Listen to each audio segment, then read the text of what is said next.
Dito tayo sa Fanhan, Tagay. Ngayon, nakita ko dito. So, tatry lang natin. Ay, meron.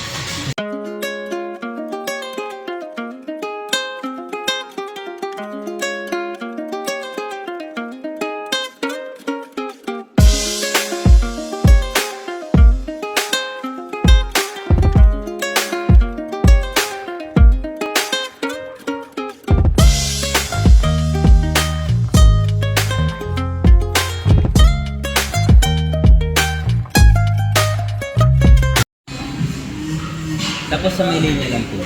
Hindi sa buwan. Chicken tonkatsu kimbap.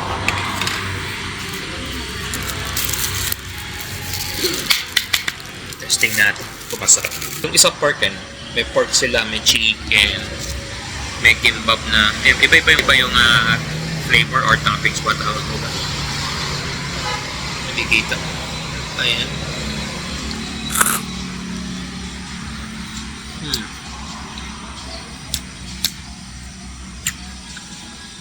May like it. Gusto ko siya. Siguro yung ano din masarap ng pork. Gusto ko yung sauce nila. Yung ginamit sa chicken. Yung parang marinate niya. Natry ba yung kimbap? Masarap eh. Masarap. So, di pwede kang pumili dito. Ayan. Store siya. Mga noodles. Tapos pwede mong gawin. Then, tambay ka dito. Ito yung first floor. Meron pang second floor to. Ayan. Tambay ka lang dito. Chill. Dito sa Tagaytay. Since wala kaming mapuntahan, chill lang kami dito. Yun, nakita nga namin to. Yun, tinry lang namin. Yun siya. Yun yung chicken. Tapos may cucumber ata to eh. Ito hindi ko alam kung ano to eh. Oh, parang toge oh. Dinadaisik eh no. Ay yun, malambot. Naku. Ano natin mo?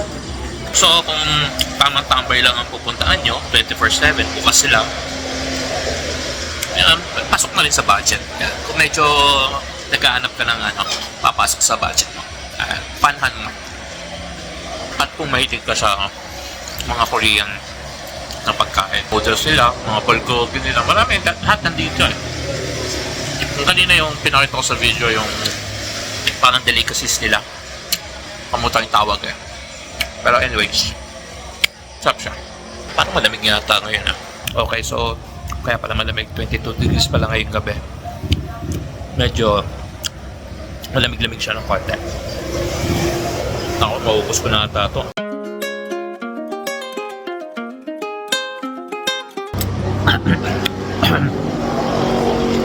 Mainit.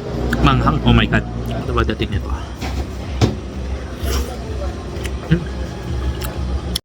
Mura yung melon dito.